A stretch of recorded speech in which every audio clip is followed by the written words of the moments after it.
The Labour Party has already torn itself apart thanks to the catastrophic cock-up made by Jeremy Corbyn and the hard left, with one political expert warning Sir Keir Starmer is now faced with a mammoth task to make the opposition electable again. Despite the government coming under intense pressure over its handling of the coronavirus crisis and the recent U-turn on A-level results, Labour has sunk deeper into turmoil, with Sir Keir desperately trying to unite the party.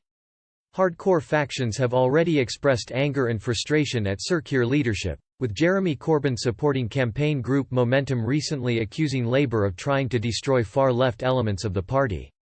Mr Corbyn and far-left factions of Labour have accused a group within the party of sabotaging a possible victory for him in the 2017 general election. Trade unions and donors are also showing frustration with Starmer, particularly his recent decision to apologise to whistleblowers appearing on BBC Panorama around claims of anti-Semitism in the party. The report from the Equality and Human Rights Commission (EHRC) about those allegations and management of them from Mr Corbyn is also due for public release and could blow another huge hole in the party. Despite the government's relentless struggles, the latest YouGov Times voting intention poll of UK 1,669 adults from August 25 to 26 showed the Conservatives on 43%, compared to Labour on 36%. Patrick Sullivan, chief executive of the Westminster-based Parliament Street think tank, told Express.co.uk, Labour has already torn itself apart. Thanks to the campaigning efforts of Corbyn and co., Labour has the mammoth task of needing to win 120 seats at the next election. The trouble for Starmer, who appeals more to the metropolitan voter, is that 67 of these seats include former industrial towns such as Bury and Bolton. It is hard to see how Sir Keir can appeal to voters in these towns. Until Starmer can come up with a credible strategy to reverse the realignment that gave Boris his thumping majority, then the industrial towns of the north will stay blue. He added, Corbyn is the blame for leaving the Labour Party in such a mess.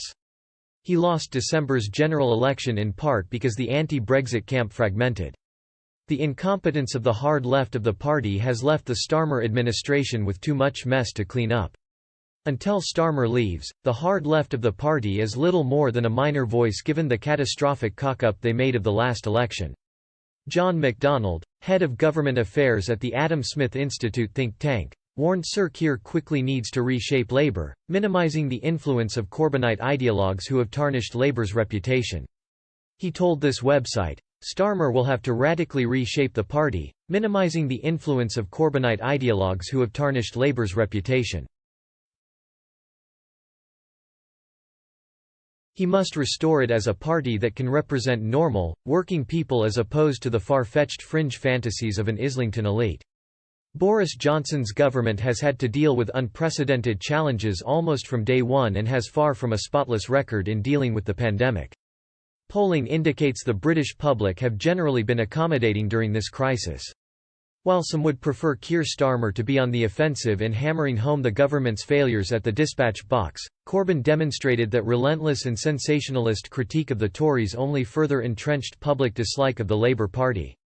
There is no possibility Labour could form a competent government at this time, and until Starmer can dispel the spectre of Corbyn's failures, Labour will not likely see a bounce in the polls. If Sir Keir is to stay in post, he will have steeled himself and his supporters against the potential resurgence of the radical left within the party.